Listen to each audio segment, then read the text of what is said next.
ഇൻഫാം ഉപ്പുതറ കാർഷിക താലൂക്ക് സമ്മേളനം നടന്നു. ഇൻഫാം ദേശീയ അധ്യക്ഷൻ ഫാദർ തോമസ് മറ്റമുണ്ടിയിൽ പരിപാടി ഉദ്ഘാടനം ചെയ്തു. കുടിയേറ്റ കർഷകർ എന്നും കയ്യേറ്റക്കാരായി ചിത്രീകരിക്കപ്പെടുകയാണെന്ന് അദ്ദേഹം പറഞ്ഞു. കുടിയേറ്റ കർഷകർ എന്നും കയ്യേറ്റക്കാരായി ചിത്രീകരിക്കപ്പെടുകയാണെന്ന ഇൻഫാം ദേശീയ ചെയർമാൻ ഫാദർ തോമസ് മറ്റമുണ്ടിയിൽ വെള്ളിയാഴ്ച 11:30 ഇടുക്കി ഉപ്പുതറയിൽ പറഞ്ഞു. ഇൻഫാം ഉപ്പുതറ കാർഷിക താലൂക്ക് സമ്മേളനം ഉദ്ഘാടനം ചെയ്ത് സംസാരിക്കുകയായിരുന്നു അദ്ദേഹം. കുടിയേറ്റം മനുഷ്യനുണ്ടായ കാലം മുതൽ ഉള്ളതാണ്. കുടിയേറ്റ കർഷകരുടെ പട്ടയ പ്രശ്നമാണ് എന്നും വലിയ പ്രതിസന്ധി.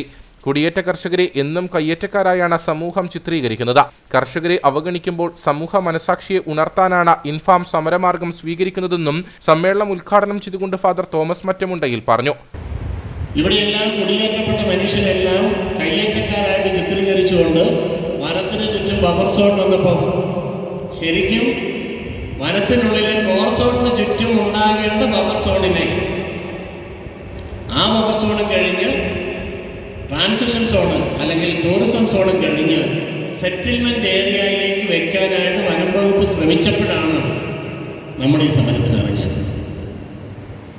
ബഫർ സോൺ എന്ന് പറയുന്നത് സൂക്ഷിക്കേണ്ടത് ഫോറസ്റ്റുകാരുടെ തന്നെ ഫോറസ്റ്റ് ഡിപ്പാർട്ട്മെന്റിന്റെ തന്നെ നിർവചനത്തിൽ സൂക്ഷിക്കേണ്ടത് കോർ സോണിന്റെ തൊട്ടുപുറത്താണ്. ഏറ്റവും ഉള്ളിലാണ് കോർ സോൺ. ആ കോർ സോണിന്റെ തൊട്ടുപുറത്താണ് ബഫർ സോൺ. അതിലുള്ള മൃഗങ്ങളുടെ ആവാസ വ്യവസ്ഥയ്ക്ക് ക്ഷീണം വരാത്ത വിധത്തിൽ വനത്തിനുള്ളിൽ തന്നെ സംരക്ഷിക്കപ്പെടേണ്ടതാണ് ഈ ബഫർ സോൺ.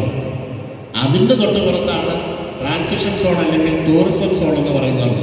അതും വനത്തിനുള്ളിലാണ്. അതിൻ്റെ പുറത്താണ് സെറ്റിൽമെന്റ് സോൺ. വിപുലമായ രീതിയിലാണ് താലൂക്ക് സമ്മേളനം സംഘടിപ്പിച്ചത്. ഉപ്പുതറ, പുളിങ്കട്ട, ചെമ്മണ്ണ്, ചിന്നാർ, രാജഗിരി, മരിയഗിരി, ആലാംപള്ളി, പുള്ളിക്കാനം തുടങ്ങിയ ഗ്രാമസമിതികളിൽ നിന്നും തിരഞ്ഞെടുക്കപ്പെട്ട അംഗങ്ങളാണ് സമ്മേളനത്തിൽ പങ്കെടുത്തത്. Taluk director father Sibi Arackal, father Dominic Kanjirathinal, taluk president Santhosh Kottiri, കാർഷിക ജില്ലാ secretary doctor P V. Mathew Plathara, taluk secretary K J. Simon, Kallumarukkunnel എന്നിവർ സംസാരിച്ചു.